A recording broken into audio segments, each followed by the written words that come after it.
Without awareness, it's impossible to truly change your life at a fundamental level. You have to learn how to see the subconscious habits and patterns that are controlling you. A lot of these patterns are very deeply ingrained in our psychology, and without awareness, we cannot see them properly. We won't even know they exist, and we won't be able to change them in any way. Instead of that, we're going to be stuck inside of them. We're going to be trapped within our deepest subconscious and unconscious patterns. And a lot of these patterns, they are the normal for us. We're very used to them. So it seems like just what life is, just who I am, when in actuality, a lot of the things that we do, a lot of the decisions we make aren't very conscious. In fact, they're more subconscious and unconscious. So if we do not apply awareness to ourselves at very deep levels, a lot of our most unconscious parts are going to be controlling us and getting us the outcomes that we get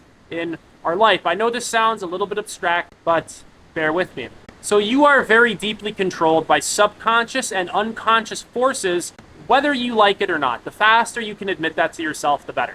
And you're basically trapped in them until you become aware of them. Until that point, you're trapped in them, but you don't even know that you're trapped in them. You think that this is just what life is. So it doesn't really seem like you're trapped because it's the norm. It's just what you're used to. A lot of these subconscious and unconscious patterns typically come from childhood. They come from our parents, our culture, the beliefs that we grew up with. They come from early childhood socialization. So it's all of this stuff that really plays a major impact on how our life will unfold. And we're not a slave to our conditioning. That's the whole point of this video. It's not like I had a rough childhood, therefore I'm screwed forever. What I'm advocating for is the fact that you have a lot of freedom, okay?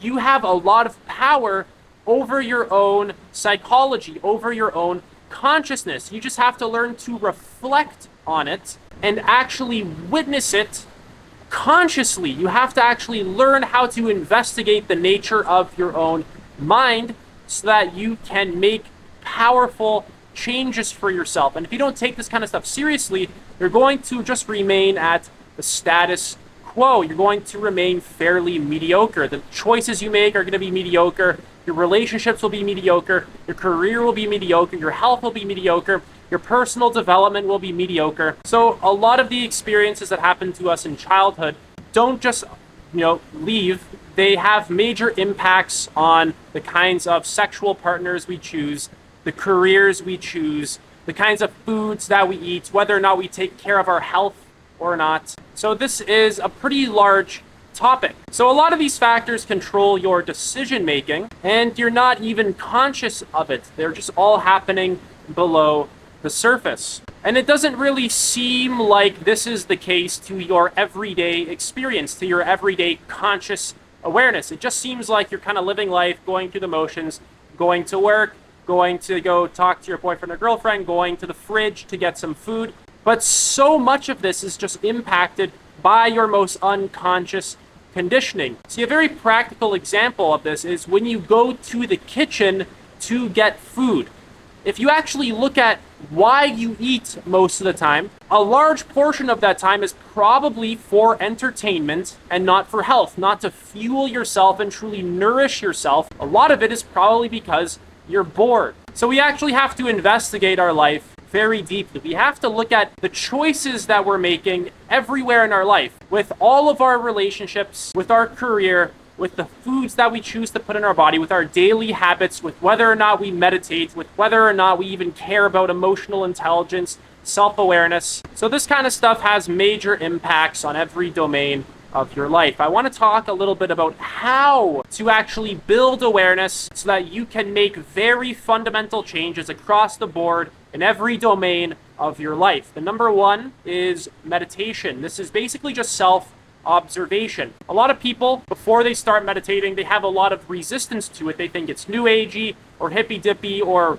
religious or this or that. They'll have a lot of excuses for not doing it. I'm sorry, you kind of just gotta meditate. You gotta be able to sit and just observe yourself in the present moment. Observe your thoughts, observe your emotions, observe your habits, your patterns, your decisions. You need that ability to witness yourself, to witness your own awareness to witness everything that makes you you. Without the ability to witness yourself, you're just going to remain a slave to the subconscious patterns, and they're going to continuously play themselves out. A lot of the things that we do in our life are just patterns playing themselves out. Humans are creatures of habit. Another really powerful thing you can do is to just study psychology. Really take this one seriously. Study a lot of very practical psychology in career, relationships, health, and even go into deeper theories of psychology and stuff like that. I have a free book list. You can check it out. There's a psychology section, a consciousness section, self-actualization section. Totally worth it. Completely free. Link is down below. That'll help you to get started.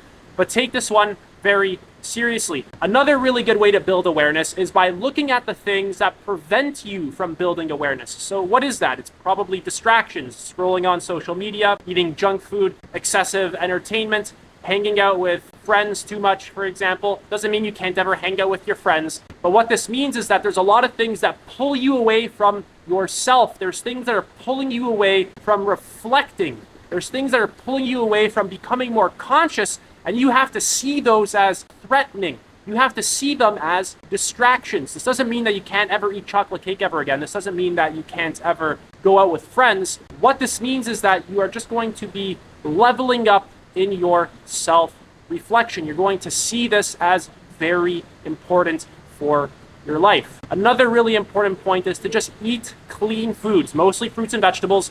This is going to allow your mind to actually be clear. If you're eating cake and junk food and sweets and hot dogs and burgers and lots of salt and fast food and sugary drinks, you can't actually be conscious. You're going to be numb and dull. Your mind can't actually work properly. In order to have your mind really function at its peak, your diet has to be very good. So these are all very powerful ways to build more awareness. Now you just have to implement it into your life. If you want some one-to-one help with this, I offer one-to-one coaching. You can book a free call. Link is in the description. Namaste.